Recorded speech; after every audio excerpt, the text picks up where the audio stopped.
ആരും തന്നെ വിചാരിച്ചില്ല ഇതുപോലെ ഒരു അവസ്ഥ വീണ്ടും കേരളത്തിന് വരുമെന്ന്.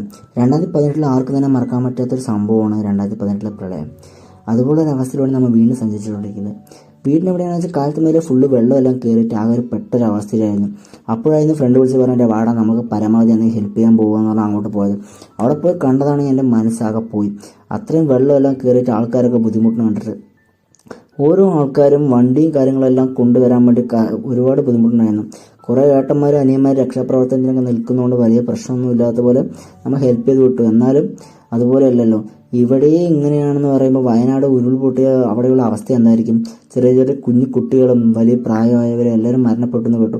അപ്പോൾ അവിടെ ജീവിക്കുന്നവരുടെ അവസ്ഥ എങ്ങനെയായിരിക്കും ഞാൻ കുറേ നേരം ആലോചിച്ചു. ശരിക്കും ദൈവവും കാര്യങ്ങളൊന്നും ഉണ്ടാവില്ല, ഉണ്ടെങ്കിലൊന്നും ഇങ്ങനെ ആയിരിക്കില്ല ഇതുപോലുള്ള പ്രളയവും ഓരോ അവസ്ഥയൊക്കെ.